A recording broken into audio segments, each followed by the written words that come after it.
အားလုံးပဲမင်္ဂလာပါကျွန်မတည်တာအောင်ပါကျွန်မဒီနေ့ပြောချင်တဲ့အကြောင်းအရာလေးကတော့ကျွန်မတို့လူတွေပေါ့နော်အမြဲတမ်းညှိထွားလေးရှိတယ်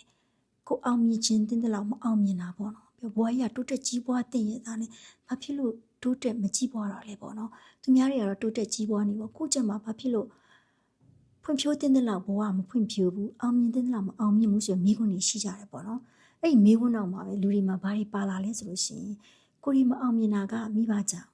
ဒါမှမဟုတ်ကိုအတော့မကြလို့ဒါမှမဟုတ်ကိုအသက်ကြီးလို့ဒါမှမဟုတ်ကိုမှပညာမတတ်လို့ကိုမှပတ်စံမရှိလို့ဒီလိုမျိုးတွေပေါ့နော်အကြောင်းနေကြောင်းမအောင်မြင်မတိုးတက်ဘူးလို့ထင်ရတယ်တကယ်တမ်းကျတော့မိမိမအောင်မြင်တာဘာလဲဆိုရင်မိမိကြောင့်ပဲကျမတို့လူသားတွေမှာ hidden ပုံကွယ်နေအရာလေးတွေရှိတယ်ကိုကမတိကျိုးကြုံတဲ့အလုပ်လုပ်တာလေးရှိတယ်ပေါ့နော်အဲ့ဒါလေးတွေကြောင့်လို့ကိုကမအောင်မြင်တာလေးတွေရှိတယ်အဲ့ဒီအဓိက5ချက်ရှိတယ်ပေါ့နော်အဲ့5ချက်ကြောင့်ကျွန်မပြောသွားမှာဖြစ်တယ်ပေါ့နော်ကျမတို့လူသားတွေမှာ blind spot လေးတွေရှိတယ်ပေါ့နော်အဲ့ဒီ blind spot လေးကဘာလဲဆိုရင်ကျမတို့ကပြုမှုနေတာကျမတို့မသိတဲ့ပြုမှုတွေရှိတယ်ကိုယ်တိုင်လုပ်နေတာပေါ့နော်အဲ့ဒါဘာလဲဆိုရင် overthinking ဒါပေမဲ့လူတွေပြောကြပါတယ်ကျမ overthinking နေဖြစ်နေတယ်ဆိုတာအခုကျမတို့ internet တွေမှာလည်းတွေ့ရမှာ social media မှာလည်းတွေ့ရမှာအဲ့ပြဿနာတွေပေါ့နော်လူသားတိုင်း overthinking လုပ်တယ်ဒါပေမဲ့တခုရှိတာက overthinking ကိုပျောက်အောင်ဘယ်လိုဖြောက်ရမလဲဘယ်လို control လုပ်ရမလဲဆိုတာတွေ ਨੇ ဒုက္ခရောက်နေကြတာပေါ့နော်တခုပဲရှိတာက overthinking ကလူတိုင်းမှာရှိတဲ့အကြောင်းကို overthinking ကိုကျွန်တော်တို့ရက်လို့မရဘူးဒါပေမဲ့ overthinking ကြောင့်မို့ကျွန်တော်တို့ဘာဖြစ်တယ်လဲပေါ့နော်ဘာလို့လဲဆိုတခါကျရင်စိတ်ရဲ့တဘာဝအရာကျွန်တော်တို့အတွေးနယ်ပယ်ကိုရောက်သွားပြီဆိုလို့ရှိရင်ကျွန်တော်တို့ကအတွေးနယ်ပယ်မှာပဲအဖြေရှာတယ်အတွေးထဲမှာပဲအဖြေထုတ်တယ်မိခွန်းမိတယ်အတွေးထဲမှာပဲအလုံးဖြစ်သွားတယ်ဒါကြောင့်မို့လူတွေကဘာဖြစ်သွားလဲဆိုတော့အလုံးလုံးနေလို့ထင်လိုက်ကြတယ်အတွေးထဲပဲတကယ်တမ်းကျတော့မဟုတ်ဘူးအတွေးကအတွေးပဲတကယ်တမ်းတိုးတက်အောင်မြင်နေဆိုတာက action ယူမှာကျွန်တော်လက်တွေ့အလုံးလုံးမှာလက်တွေ့လှုပ်ဆောင်မှာလှုပ်ဆောင်ရင်းနဲ့မှာ result ထွက်မှာအဖြေထွက်မှာနောက်တစ်ဆင့်ကိုကျွန်တော်တို့ဘဝရောက်တာဒါကြောင့်မို့ overthinking ကိုသတိထားပါနော်နောက်တစ်ခုကကျ delay ဆိုတာကကျွန်တော်တို့ကြန့်ကြာနှောင့်နှေးကြန့်ကြာတဲ့အပြုအမူတွေပေါ့နော်ဒါတွေမကအောင်အချိန်ဆွဲတာပါလိုက်သေးတယ် procrastinate နော်အဲ့နှစ်ခုလုံးပေါင်းလိုက်တယ်ဆိုလို့ရှိရင်တော့ကျွန်တော်တို့ကအမြဲတမ်းလို့ဒီနေ့လုပ်ရမယ်အလုပ်မိနစ်ဖြန်ပါဆိုတော့ပြောမိမယ်အဲ့ဒါကြောင့်မလို့ကျွန်တော်တို့မှာတိုးတက်တဲ့လောက်မတိုးတက်ဘူးဘာဖြစ်လဲဆိုလူသားတဦးမှာဒီနေ့လုပ်ရမယ်အလုပ်ဒီနေ့အဖြေထွက်ပြီးအောင်မြင်မှုရရှိနိုင်ရတာနဲ့မိနစ်ဖြန်မှာအဲ့ခွင့်ရရှိချင်တာရှိတော့မှာအခွင့်အရေးဆိုတာအခုပဲ now ဆိုတဲ့ဟာမှာရှိတယ်အဲ့ဒါမှချက်ချင်းထပြီးမယူဘူးဆိုလို့ရှိရင်ကျွန်တော်တို့ဘဝမှာဒုံရင်ပဲကိုလိုချင်တဲ့နေရာကိုရောက်မှာမဟုတ်ဘူးခင်နောက်တစ်ခုကကျ pass ကိုယူလာကြတာကျွန်တော်တို့ရအဲ့ pass ကိုယူလာတဲ့အတွက်ကြောင့်မလို့ကျွန်တော်တို့ရ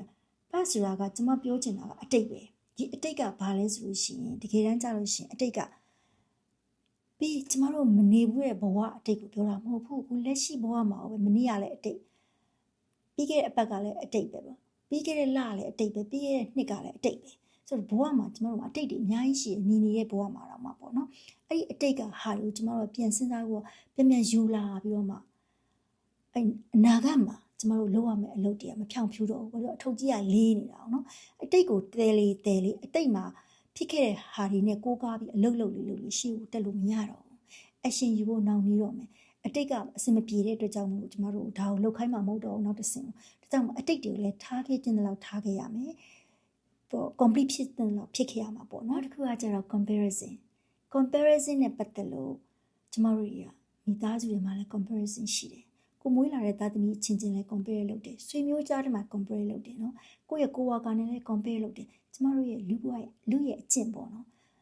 အဲ့ဒါကောင်းတယ်ဆိုတာနဲ့မဆိုင်ဘူးဒါပေမဲ့ကျွန်တော်မတိကျိုးကြုံနဲ့လုပ်နေကြတာပေါ့နော်အဲ့တော့ကိုနဲ့ပဲနှိုင်းတာမို့လို့ကိုထက်သားတယ်ဆိုလို့ရှိရင်ကိုကငါမတော်မတက်ဘူးဆိုအပြစ်တင်တာတို့ဗီတန်တို့ဖြစ်သွားတတ်တယ်ကိုကတော့သူ့ထက်ပိုသားတယ်ဆိုလို့ရှိရင်လည်းကိုမာနတွေတက်ပြီးလှုပ်ထိုက်တဲ့လှုပ်တွေမလှုပ်တော့တာရှိတယ်နောက်တစ်ဆင့်တက်ဖို့နောက်နှီးသွားတာပေါ့နော်ဒါကြောင့်မလို့အဲ့ compare လုပ်တဲ့နေပေထဲမှာအပြစ်မှုတွေမှာရောက်နေတဲ့လူတယောက်က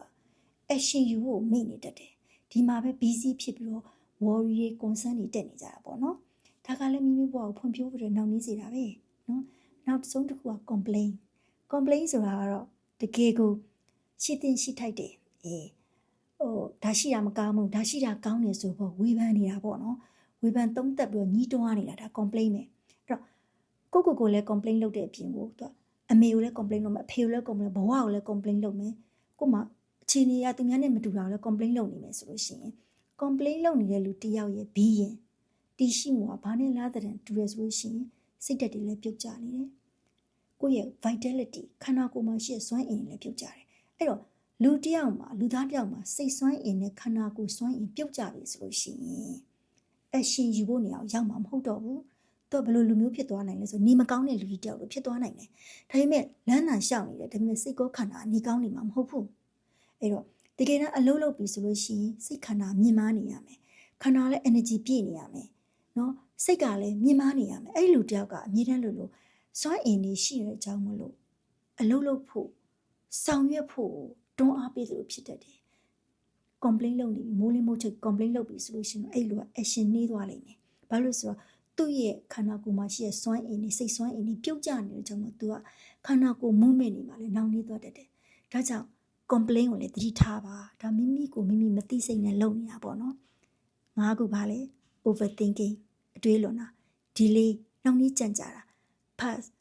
အတိတ်ကိုယူဆောင်လာတာနော် comparison နှိုင်းယှဉ်ချက်တွေ complain ညီးတွားနေတာဝေဖန်သုံးသပ်နေတာတွေအဲ့ဒါတွေအားလုံးကိုသတိမူပါမိမိမှာဘာရှိနေလဲပေါ့နော်အဲ့လေးကို discover လုပ်ကြည့်ပါ